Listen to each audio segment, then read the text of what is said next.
Welcome back to iGen Politics. This is a podcast that makes politics engaging and relevant for all generations. This is Victor Shi. And I'm Jill Wine-Banks. And today I am wearing a special Jill's pin. Our guest today uses wrap. I use pins. And today's pin is a storm cloud with thunderbolts coming out of it. So it's obviously for the New York case.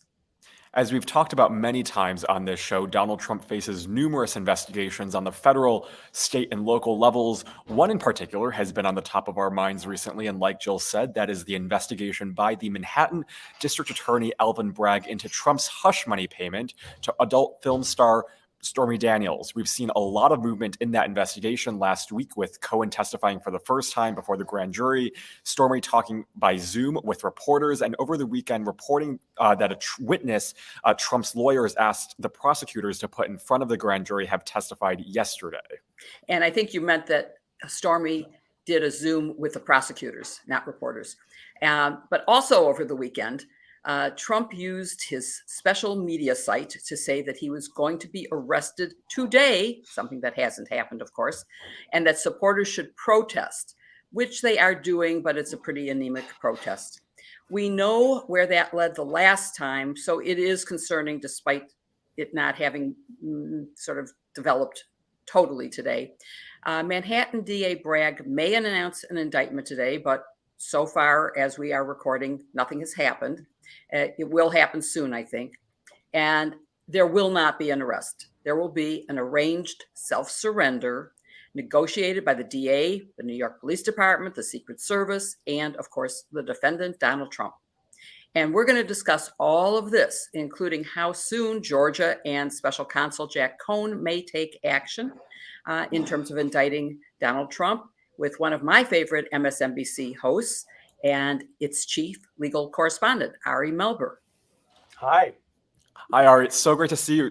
Before we get into your, well, I guess I want our audience to first know that you host a show, as probably everyone knows, every weekday at 6 p.m. Eastern time, a show that is now #1 viewed show. So congratulations on that. And previously, you also worked on numerous Senate campaigns. Was a First Amendment lawyer at Cahill, Gordon, and Rinder, and wrote for numerous publications. So it's great to have you here with us. And thanks for joining us in what is probably going to be a crazy, crazy legal news week. Yeah, we'll see what happens. Great to be with you. Appreciate what you guys are doing. And Jill is someone the beat and many shows have called on, so appreciate it.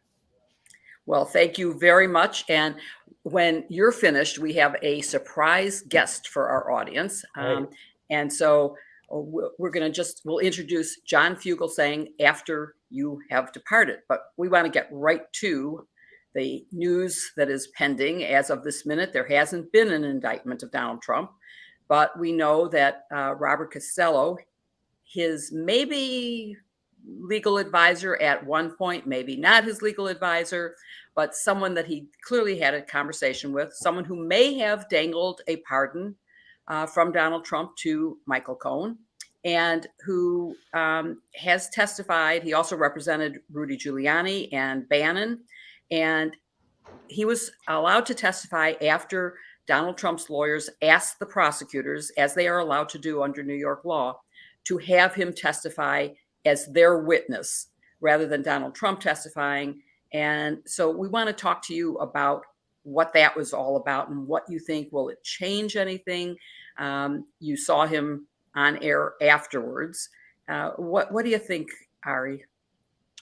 You know, it was a really striking development. It's a reminder why predictions, whether they come from Trump on a social page or from other people, don't carry much weight, because things continue to evolve. So we do know that the grand jury probe in New York looks like it's closer to the end than the beginning, but we don't know what's going on with every intricate step, and whether somebody requests a witness or they add one more, or while Mr. Cohen is clearly a key witness, whether there might be others that come about. I mean, if next week they add 2 more witnesses, I don't think anyone could say, oh, I saw that coming and this is a process. Having said that, what was going on with Mr. Costello was clearly that he is linked to this case from the Trump side, working on Trump's behalf, having represented Giuliani, Bannon, and others. And he appears to be trying to throw not only some sand in the gears, but attack Michael Cohen's credibility from an inside vantage point. From an outside vantage point, you could say, Well, this is an individual who was caught lying about certain things, who was convicted. And as everyone who's ever watched a mafia movie knows, sometimes people who are convicted still make for useful witnesses. So that is to be dealt with. What Costello specifically did yesterday, apparently in the grand jury room, according to his account when he walked out, was detail a bunch of sordid and sometimes tawdry allegations about Mr. Cohen's state of mind, the stress he was under. He detailed that at one point under stress, Cohen said, "I'm going to throw myself off the top of the building." So sort of what sounds like a panicked, suicidal type talk.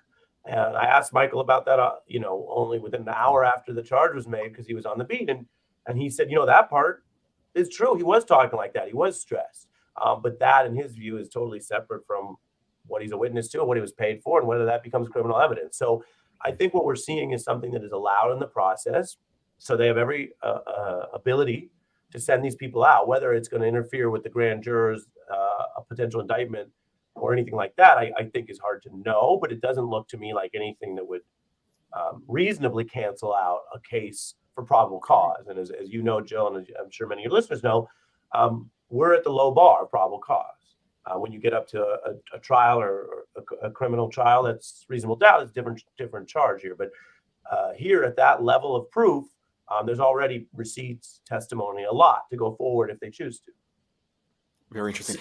There's so many things that I want to follow up on what you just said, because your interview, as well as your previous interview with Trump's new lawyer, Takapina, are master classes in how to interview someone. I mean, both of them were like amazing cross-examinations. But sticking with Michael for right now, I mean, he did admit that. And of course, anybody listening would understand the pressure he was under as he was about to plead guilty, as he was being threatened by the prosecutor with a case being brought against his wife.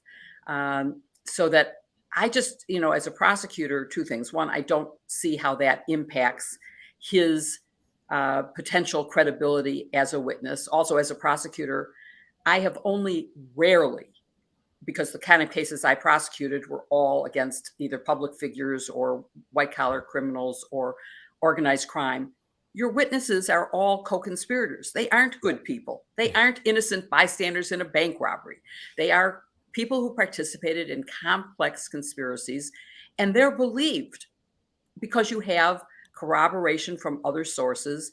And so I don't see how any of this from Costello will impact the action of the grand jury, whether they indict or don't, and even at the higher level, that because no one's going to request an indictment if they don't think they can meet the trial standard of beyond a reasonable doubt.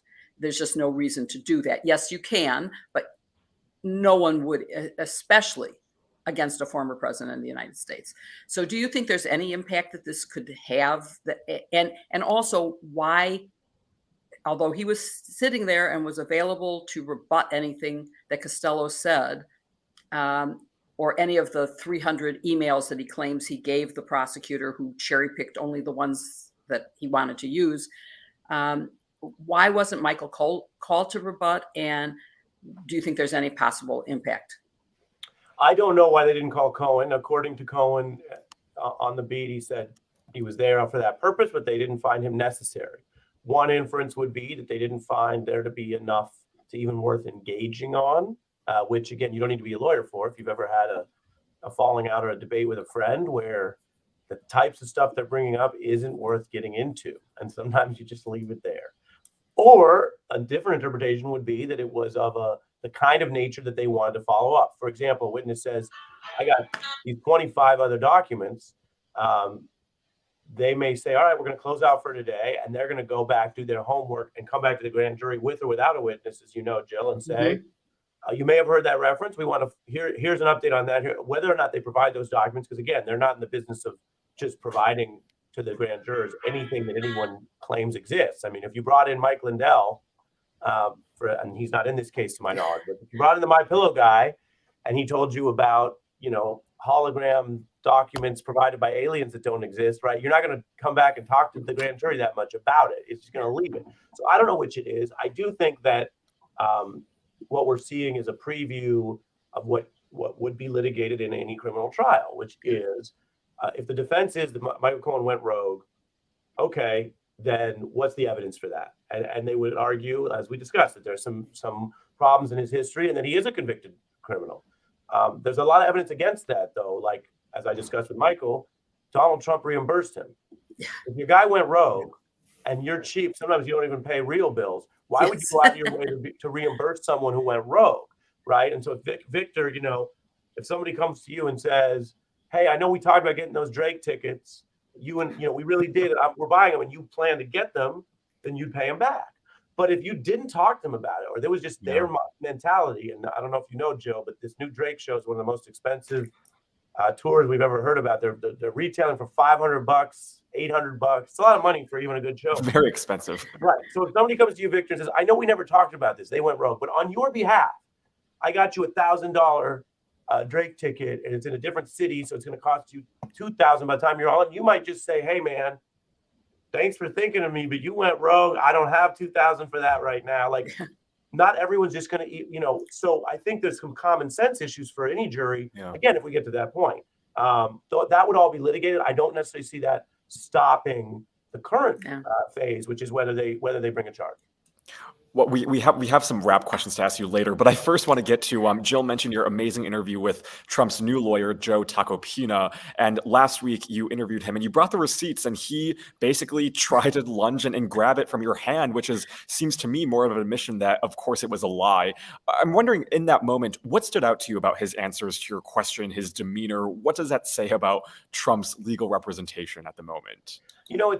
It's funny because you're in this moment, and then I don't always do this on the show, but here in the conversation with you guys, now we're like talking about it in reflection. If I'm doing my job right, I'm trying to be fair and make it a fair forum for people to engage, right? It doesn't mean that, as you said, we won't have evidence and we won't try to fact check, but it does mean that being a legitimate level of fairness and what used to be called civility in that forum. And I'll say, Mr. Tacopina is a real respected trial lawyer in New York. He's won trials. He's had high profile clients. So he does what he does. My job is to keep up with him and not have the place, completely taken over. And so that interaction got some notice, as did some of his answers. To me, the most striking answer or moment in that interview was actually when he said, of course it's not true. And you don't always hear someone who's an active authorized representative or lawyer for someone put it that way. And so that tells me that at a certain level, because again, people sometimes look at this on the outside and think, oh, somebody's totally, just making it up. No, these things are murder board. I mean, someone like Joe, who's won cases before real juries against other tough litigators, he didn't do that by accident. He knows what he's doing. And so it tells me at a strategic level that they feel it is in their interest, or their best defense is to acknowledge that some of the past was a lie, which is funny because it echoes what we just talked about with Mr. Cohen, where some of his past was not 100% truthful. So their strategy is going to be to say, whatever was not 100% true was not a crime. So it doesn't matter whether it was true or not, at least not in a criminal sense. And then if it was a crime, it's all on Cohen. And so while Mr. Tacopina has his style and other people have their styles, that's what came through to me. And that was where he was the most sort of assertive. But again, I'd have him back on the program. I'm having another lawyer on the program this week in the Georgia case, as a criminal defense lawyer for Donald Trump. And I will say this, since we're kind of talking, big picture, like if we get to a point where wherever we talk to people, online, on podcasts, on TV, and in the neighborhood, if we can't reason back and forth with people, then I think we're worse off. Now, if somebody crosses a line, if somebody is inciting an insurrection, right, or somebody in your neighborhood is trying to cause violence, that's obviously very different. But you mentioned that we're doing well with the audience. That doesn't mean the audience always likes every single person I have on. I just hope over time they see that we have, hopefully, what comes across as a fair process. And so we learned something from Joe.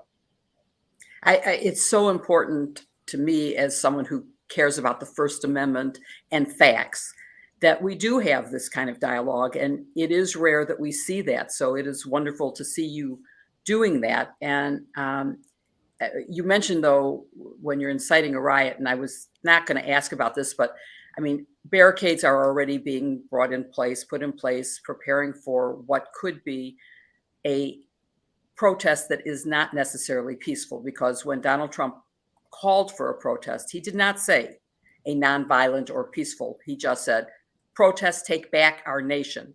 And that sounds to me dreadfully like his calls for January 6th. And so that made me wonder, normally I would say there's no chance that there would be bail. He'd be released on his own recognizance.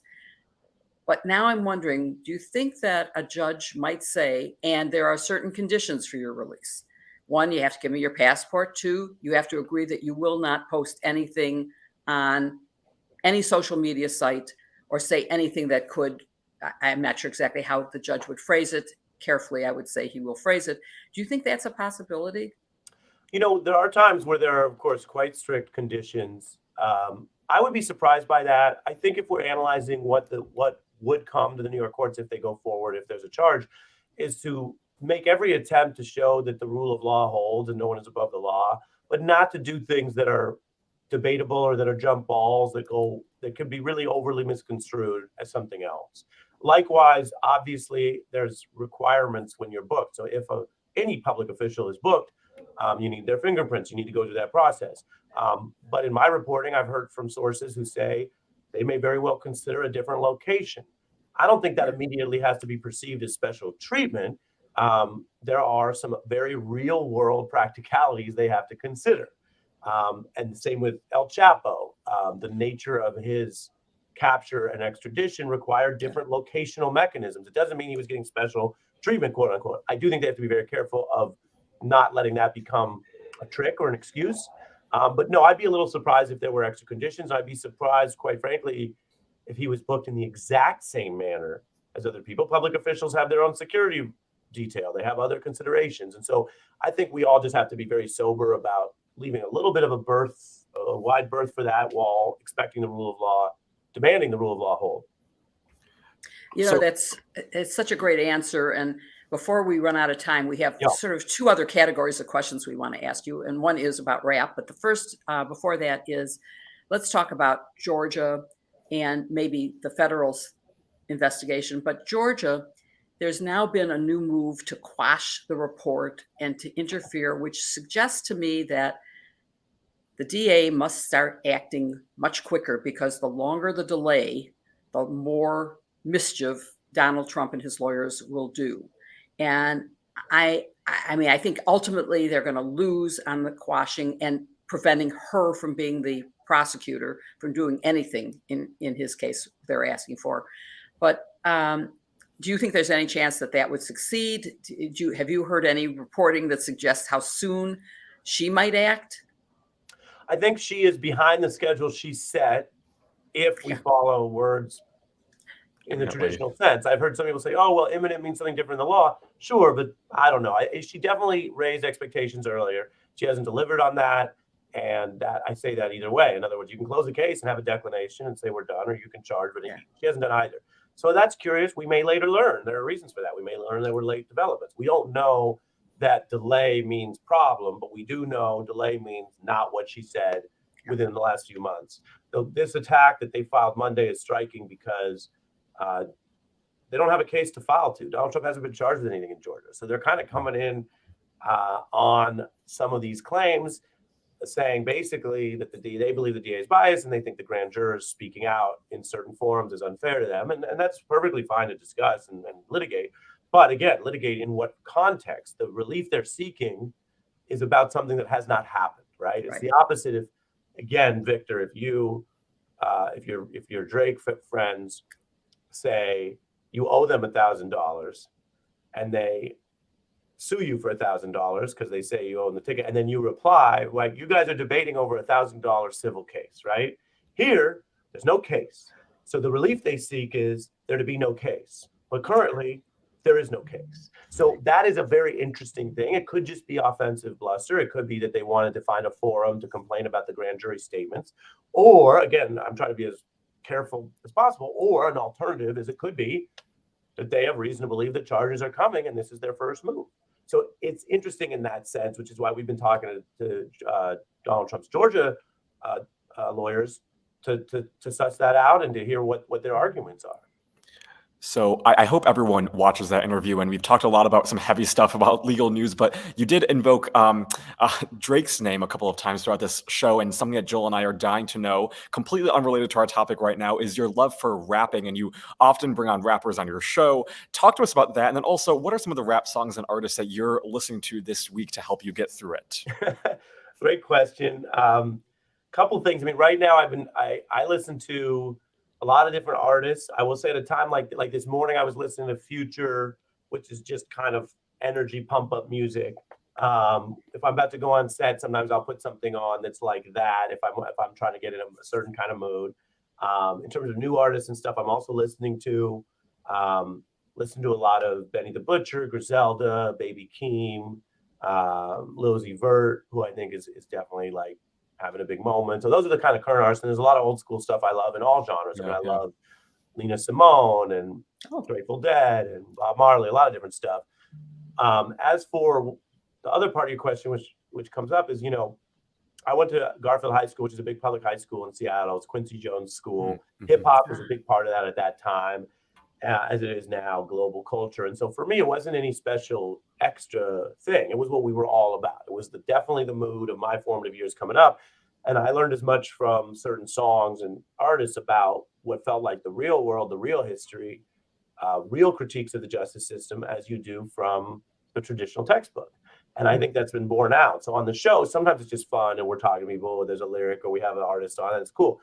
Other times we're quoting songs about police brutality that were not only not accepted at the time, but were like actively attacked. I mean, we did a segment reminding people that there was a song about police brutality that the FBI got involved in trying to pressure the record label against putting out the song, which is quite striking when we think about where we are today and everything else. And so I think that people learn things from different ways. I mean, I never think of it as, I get that there's a reaction to it, but I don't think quoting a song is any different than quoting a movie. And that's pretty standard, right? Or you say, oh, we're in the bottom of the ninth, or this is just like The Godfather.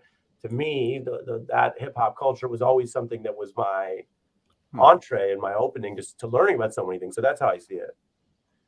That is totally fascinating. And hopefully, for our generation, I mean, for young people, I know rapping is a big part of the culture and the music that we listen to. So, and that's probably maybe another reason why you're the number one most watched show on MSNBC is because maybe you attract the audience where young people feel like, oh, like we can listen to an anchor talk about rapping. Well, of course, I was going to just say, you also proved you're an intergenerational person because you actually mentioned people that I know. And I know when I was on your show, live with Da5-9, I did so much research before listening to his music, and I wore a Caterpillar pin because one of his songs is Caterpillar, and and he was so lovely. He was so nice. Well, he was totally not what I expected. Well, that's such a great example. And that's the other thing that I think is important when we have an open mind in all directions, right? So we had Royce Da5-9, big Detroit artist, with Jill, and that duo is something I don't think you're going to see everywhere. You saw it on the beat. So we love that. We've done a bunch of those.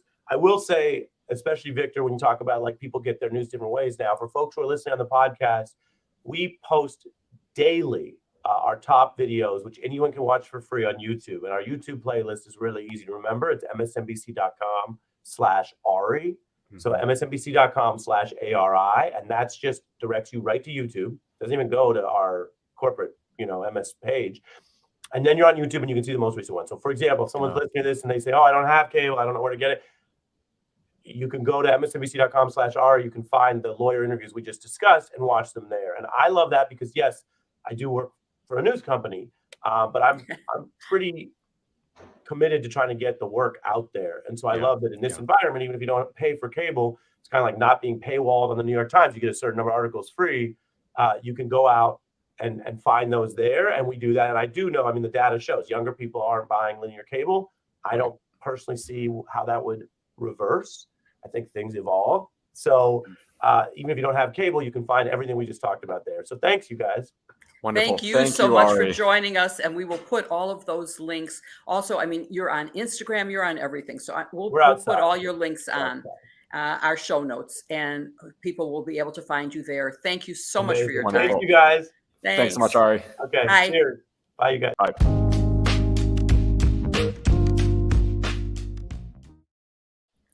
And now was we're such. back. We are back. Yes. Okay. All right. Go I ahead. don't know if our special guest is here with us, but just to give you all a little bit of a teaser, and then if he's not here, maybe Jill and I, we can talk a little bit about this week, this historic week that is before us. But we have with us momentarily, should be joined by John Fugelsang. Jill has been on stage with John as part of the Stephanie Miller Sexy Liberal Blue Wave Tour, which I actually saw in LA, and he was there too. So it's fun to see that, although Jill, you weren't there, but they were there a few weeks before in Chicago where you were.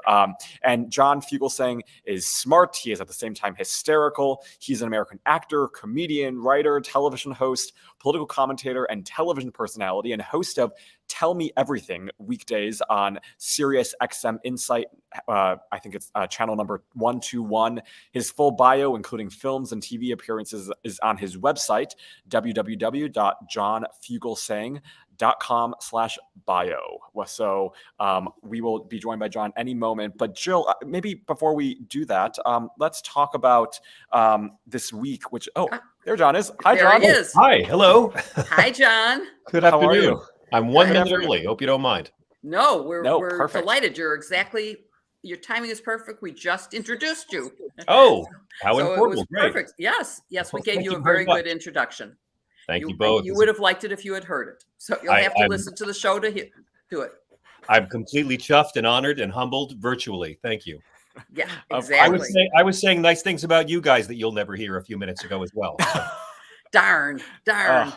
Okay, well, we'll have to do the Sexy Liberal show again so that you can say them to my face. That would be the best. Let me tell you something, Mr. Shi. I've been part of this tour for 10 years, the Sexy Liberal Tour. We've sold out all over Lily Tomlin's joined us on stage, Martin Sheen, and he's a former president, but the two times Ms. Wine-Banks. I mean, we've had Adam Schiff has joined us. We've had Pelosi has joined us on stage, but the 2 times Ms. Wine-Banks has joined us on stage in Chicago.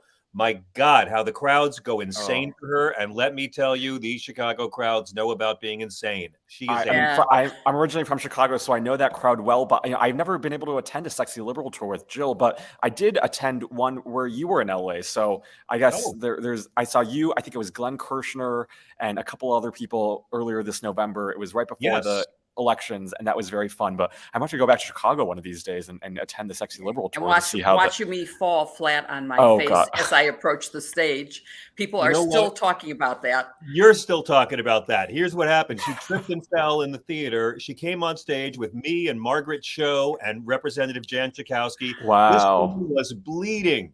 And she came on stage. She bled for the resistance, Victor. She bled for us. I did. It's that's true. Dedication.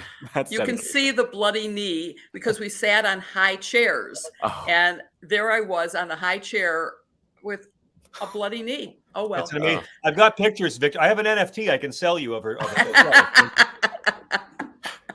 In the future, that's gonna be valuable stuff. Yeah, exactly.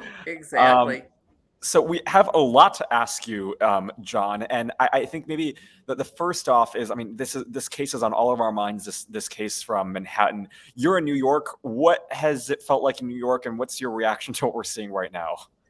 Well, it's interesting. Happy arrestmas for all those who celebrate and believe. Here's the deal. This is the Stormy Daniels case. I have to try to keep up with all the different cases because, yes, that we have to remember Stormy Daniels. But like, how many different areas is he under investigation for right now, Jill? How many different indictments is this man looking down the barrel of? At least, not counting civil cases, not counting the rape case. Let's count the rape cases Okay, too. the rape. Well, there's the rape case, which is also in New York. Many civil cases in New York.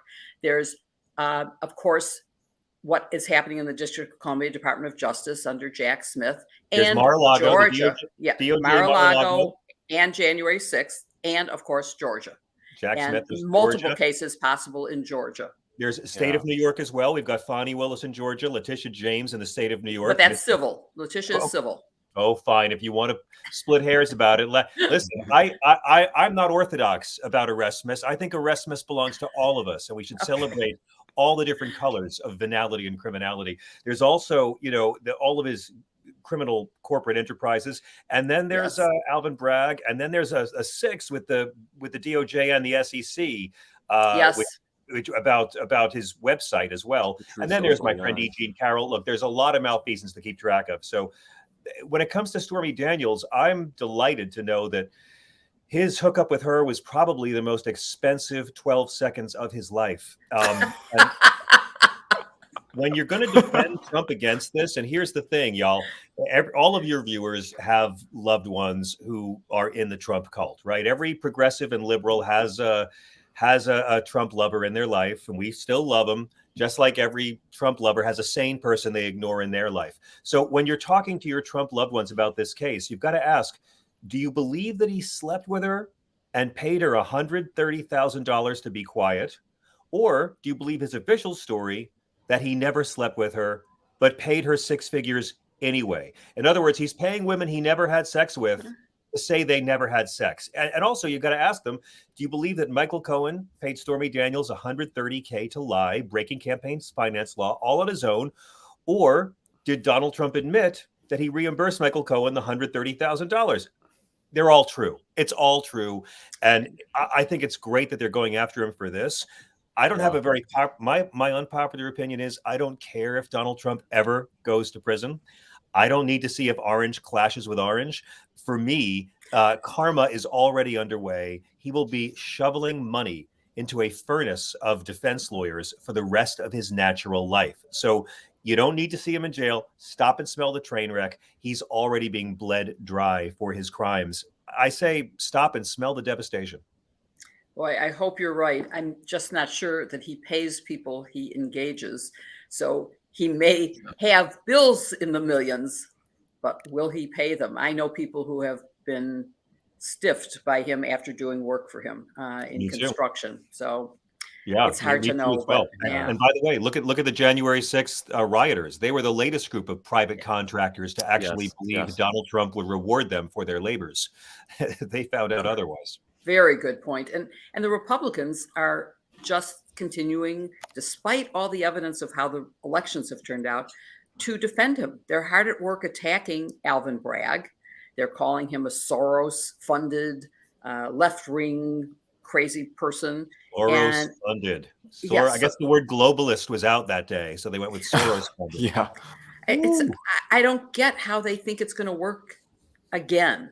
And yes, there is a loyal group of Trumpers who will never change their mind. And by the way, I am blessed. I do not have any in my family. I did have, but they converted, at least they say they converted. But I do have a college sorority sister who is a Trumper. And I tried having a conversation with her, and I'm going to put you on the phone next time. Maybe you could accomplish. I was totally failed.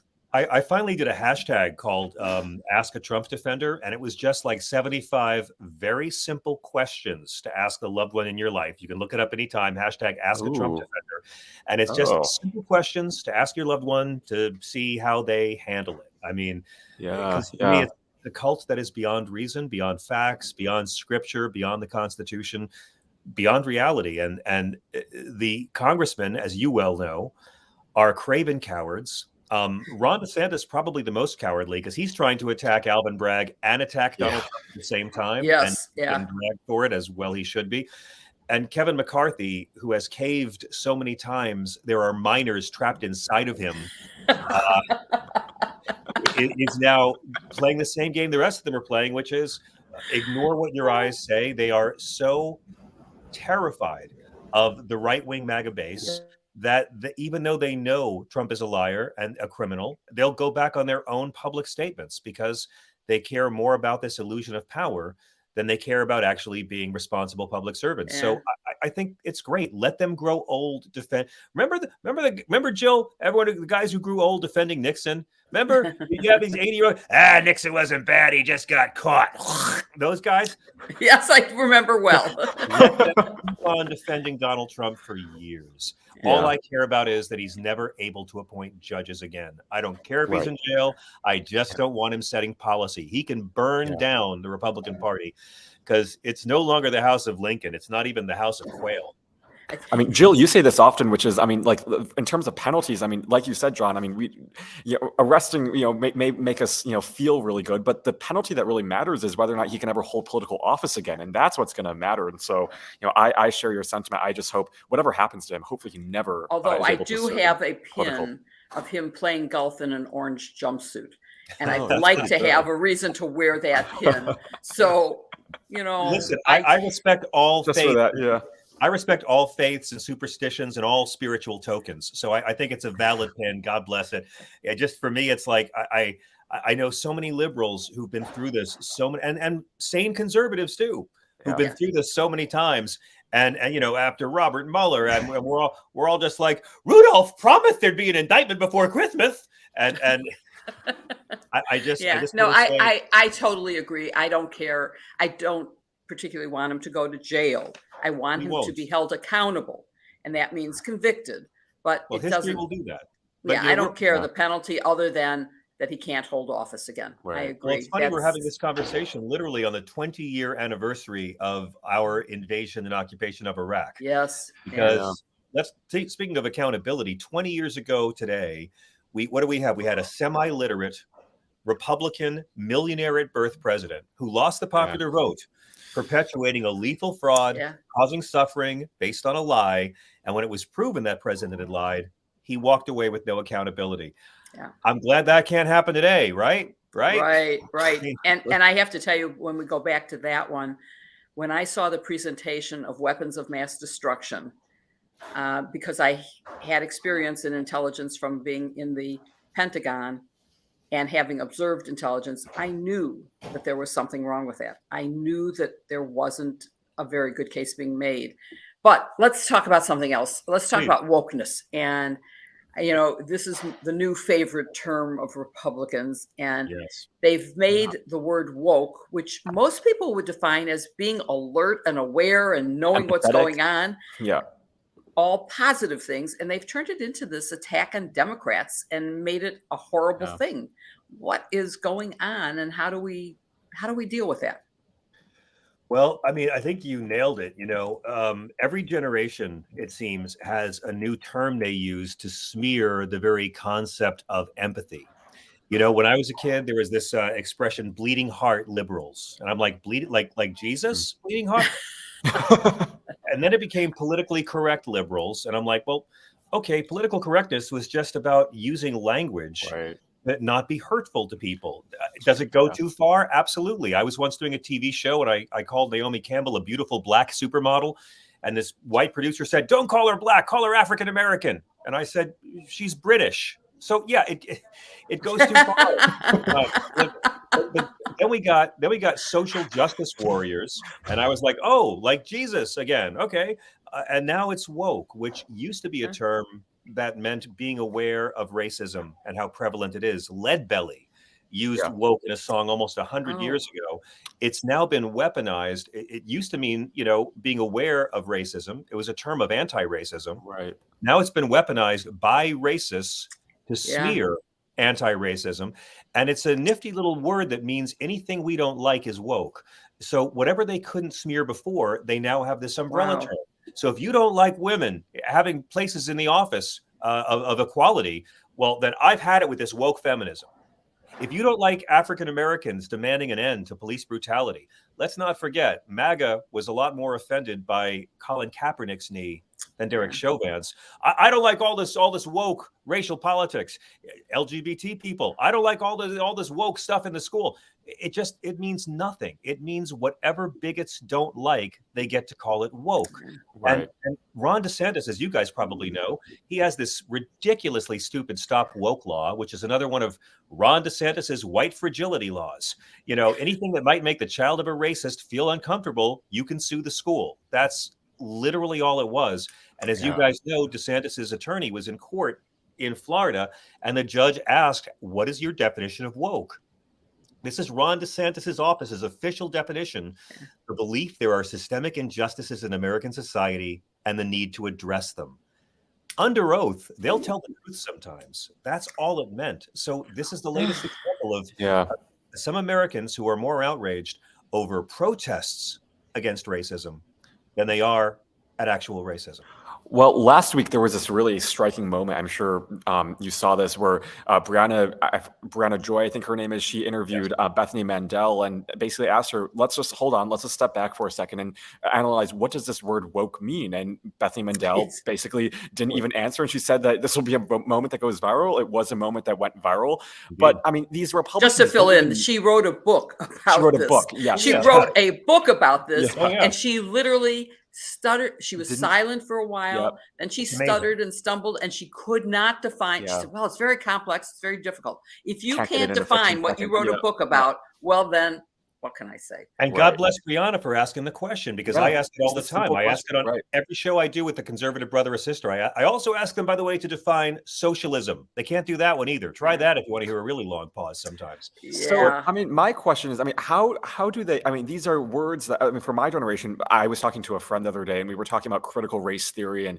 wokeness in these terms. And for us, we didn't even hear of the word critical race theory until Republicans mentioned it, because it's something that we aren't taught in middle school and high school. It's something that's taught in law school, and it's a very complex and difficult subject to understand. But how are Republicans able to take these just meaningless words and turn it into something that is so combative and so kind of denigrating of liberals, of Democrats? But that's it, right? Like, you just nailed it.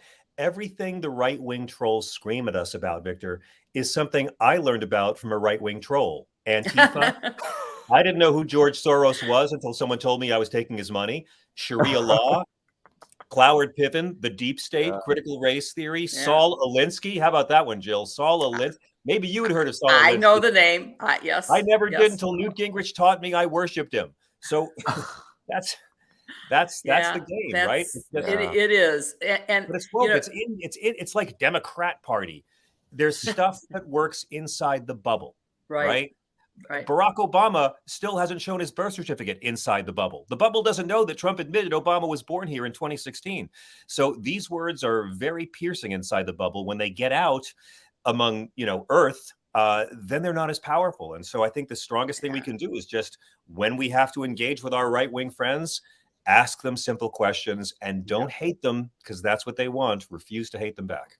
Well, the other thing, and it's something that you do so well that I want to at least get in this last question for you, which is using humor as a communications tool. And we have Mehdi Hassan is going to be a guest next week. I think it's next week on our show. Yes.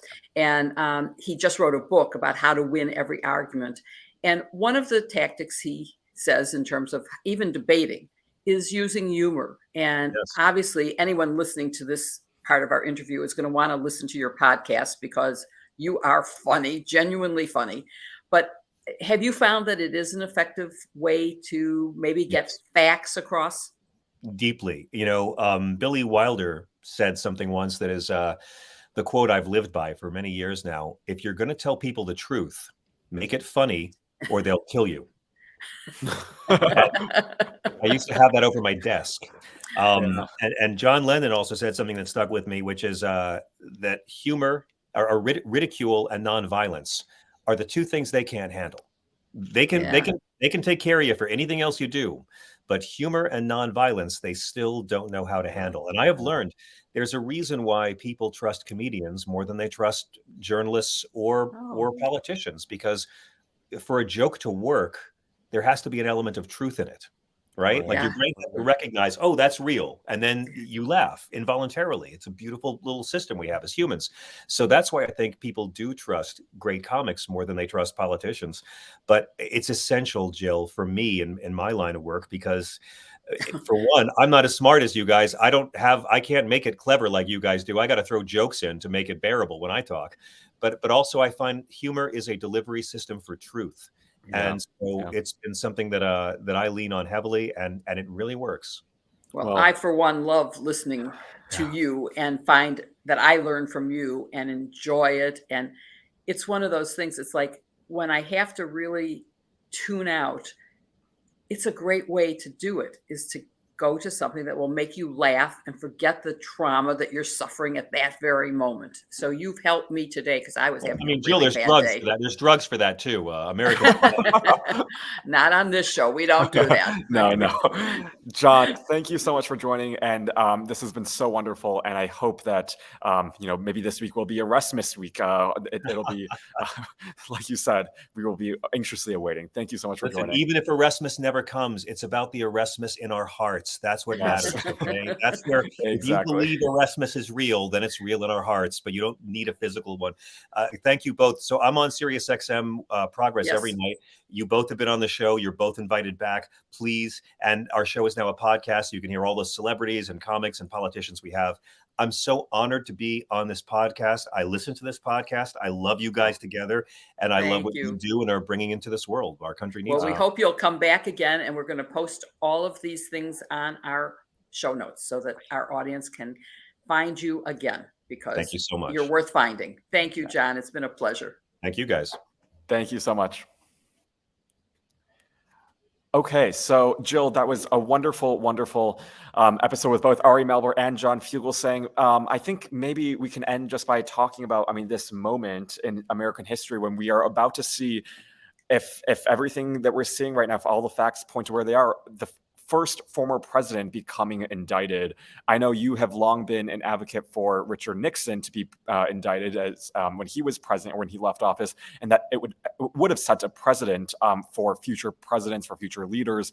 What do you make of this moment that we're living in right now, and what that'll send to future leaders and generations? I think it's long overdue, obviously, going back to 1970s when I thought it should have happened, but it's long overdue in this case.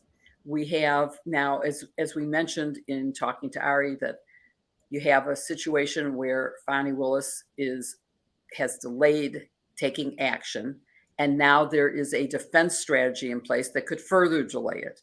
And the longer the delay, the more mischief that can be done by Donald Trump, both in terms of calling for protests, but also in terms of interfering with accountability for his actions. And I say that all on the belief that what we know publicly are provable by evidence that can be admissible in a courtroom, and that there is enough to meet the burden of proof beyond a reasonable doubt. This is not a political issue. This is simply a matter of, we have laws, they must be enforced. And also, there's been complaints about, the New York DA's case shouldn't be the first one because it's not the most significant. Any violation of law by any citizen of our country needs to be prosecuted. And whether you're the former president or a former, Walmart greeter, it doesn't matter. Your culpability is your culpability, and it needs to be prosecuted. So I think the message is, we need to get on with this. We need to have whatever's going to happen. And I haven't checked my phone during the show, so I don't know. There's nothing yet. There's nothing yet. Did you check? Okay. I did. Yeah. Yep. I turned mine off because the phone rang while we were on air, and so I turned it off. So I haven't looked. But I guess as of this minute, as we say goodbye to our audience and ask them to come back every week for another show, there's nothing to report. But nothing to report yet, but maybe there will be something to report next week when we come back to you on Tuesday. And we will, just like Jill said, we will be joined by Mehdi Hasan, who will talk about his great new book about how to win arguments, how to be a better persuader, a better debater, how to talk to Trump supporters, Republicans. Maybe we'll even mention some humor with him. Join us next week for that episode, and we'll talk about more with him about what, if Trump is indicted. We'll break that down with Mehdi Hasan. Please join us next week for that episode. And thank you so much for watching this episode with Ari Melber and John Fugelsang. We hope you enjoyed it, learned a little bit, and hopefully laughed a little bit with all of the legal news of the week. So thanks so much, everyone, for watching, and we will catch you next week. If you listen to this podcast on Apple Podcasts, you can rate us, you can subscribe to us wherever you follow your podcasts so you don't miss an episode, or you can find us right here on youtube.com/Politicon for our weekly episodes, which stream live every Tuesday. But remember, for those of us who are old school and have non-iPhones, you can listen on any other place you get your That is podcasts. true. I know I do. And we will post all these links in our show notes, because I think this week we got some great links. Yes, yes, absolutely. Thanks so much, and we will see you all next week.